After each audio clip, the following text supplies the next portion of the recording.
Robotic milking, it was a thing of the future, but it's here now. It's here, but it's actually been here for a wee while. It's just a matter of time for people to actually realise that it's up and running, and it's going to be not just the future, but it's also present. So it's been operating in New Zealand since 2008. The first farm we had for that was Stradbrook Farm, which is a grazing-based system with 4 robots. And since then, we've now expanded quite a bit. We actually have 50 robots in the Greater Canterbury area now, and it's really starting to move and take off. Farmers are now starting to accept that it's a very good, viable option for the farming operation and dairy. So how long does it take to train the cows? Generally not too long. If a couple of days at max. There's very few refusals, and if those cows do refuse, you just send them away with the stock agent to another farm, a conventional rotary or a herringbone. These cows are very quiet, so they must be pretty happy. They are. The whole point of the robot system is around cow health. So everything that's been developed within the robot is around cow health. So they're very content. They get measured feed. They love it. They get very well looked after. So obviously there's no sort of human visual check, so how do you get away with animal health? Is there some sort of heat sensors or something? Yeah, the way it works is when the cow comes in, it's all voluntary milking, so you're not on site. So what will happen is the cow will enter the robot, it will get its tag read, so the individual records for that animal are recorded every milking, and it will record items such as fat, protein, lactose, heat detection, conductivity, especially important for mastitis, colour, temperature, volume of milk, all of those factors, and it's doing it every milking, so that you're basically getting a herd test done every time they're coming through to be milked, and you'll get alerts that'll tell you if there is a problem in any of those areas. So your detection for things like that is very quick, and there's also weigh scales below on the platform of the robot that will detect any weight changes within a given number of days, so it won't be too drastic, but it will have parameters there to measure that. So basically it's better than visual checks? Well, yes, it can be, because in your larger herds like we have down here in Canterbury, it's very hard for the farmers to visually check all their whole herd every day, and that's exactly what it's doing. You'll find that, and we've seen this happen on our farms, that the vet bills have come right back, the animal's health has improved, their productivity has improved, and it's better for the farmer all round. Hygiene as far as teats are concerned? Yeah, well, around that, what happens is when they go into the box, they get their teats washed with clean water straight away. That also stimulates drawdown for them to start the milking process. They'll have that done, they'll be milked. The cup liners are actually silicone, so they're a lot softer on the teats. What also happens once they've been milked is that they then get a teat spray completely over the udder, and then they leave. And that's happening 3 times a day, if they're coming through 3 times in a 24-hour period. What about when they first come in and that first little bit of milk that's in the teat? Yes, there is. That's what we call the pre-milk, and in the teat canal there's obviously a residue milk there. So what happens is that pre-milk actually comes through and then gets put out to the discharge pipe to the sewer, and then that then goes away, and then we start the milking process properly with drawdown. And each quarter is milked out individually. So, each quarter is recorded individually. So you can do your mastitis checks based on each quarter individually. So all this must go through some sort of computer system, Andrew? Yes, it does. There's a software package that has been developed for it called T4C, Time for Cows, and it's totally based around the health of the animal, feed program of the animal, and it monitors. You can tailor-make a report to what you want.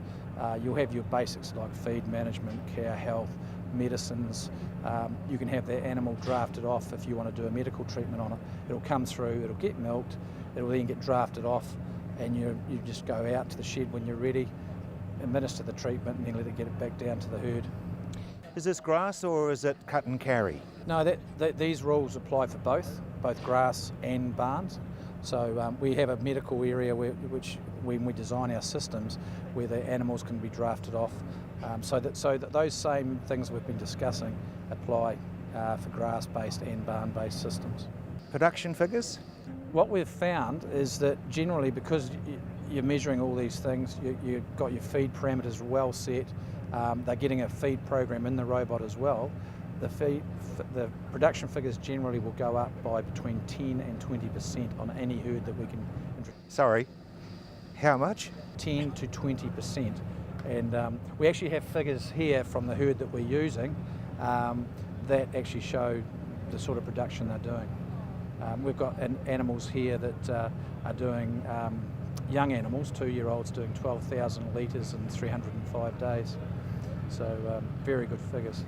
Is that because of the voluntary milking? Well, it's all voluntary. It's not batch milking. There's no stress on the animal, and because of all the monitoring we've talked about around the health of the animal, we've got our finger on the pulse, and they're going through. They want to be milked. It's up to them when they want to go through.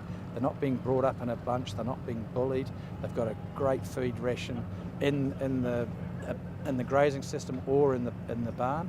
But then when they get to the robot, they get a measured amount for that animal based on how many days of lactation they're in, and you can alter that daily if you wish. But that robot will change that feed amount that goes through that feed system in the robot. And what about some of the other add-ons that you've got around here? You've got the back scratcher. Yeah, everyone loves their back scratched, not just cows. But yes, we have our lunar brush, and they love the brush and they cotton onto that pretty quickly, and that's a great system for them. We also have the Juno feed pusher, which in all our barn systems we find that it's a great asset, because you have a 5 metre wide feed lane, and if you don't have the Juno feed pusher, what happens is you've got to have a staff member in a tractor with a tyre that revolves around to push the feed up to the cows. That does away with all of that. You don't have the tractor, you don't have the staff member. You have the Juno feed pusher pushing up 24/7. When it's finished a cycle, it'll go back to its charge unit. It doesn't need holidays, it doesn't have a sick day. It just goes right through and keeps working. Doesn't argue with the boss. And that's got to be pretty good. Well, it is, and with just about every farm that we've seen that's got a barn on it, doesn't have to have our robots in it, has our feed pusher. So yeah, it's a very good item. I know it's a dumb question, but people will be asking, what if there's a power cut? If there's a power cut, our robots need power to them 24/7. So we always, when we do our installations, we stipulate that we have to have a generator, such as the JCB that's over there. So, we do have to have that, because the robot needs to be operational to keep the data going, and to keep the cows milking. Obviously, there's something that makes it kick in. Yes, it is. There's an auto system there, and it's linked in with the robots, and the generators will have an automatic system that will kick in. Availability throughout New Zealand? Right from top of Northland right down to the bottom of the South Island.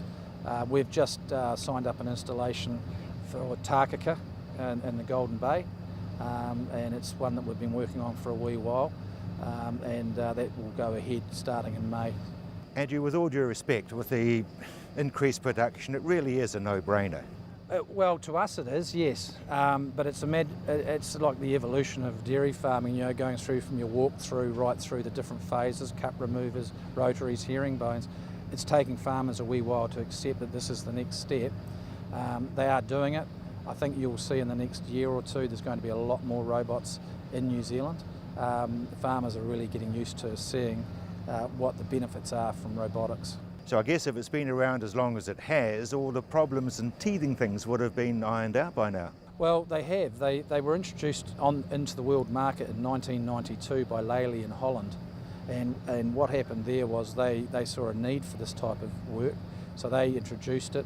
Lely, as a company, have just sold their 20,000th robot just before Christmas. And we're right just at the beginning of it here in New Zealand.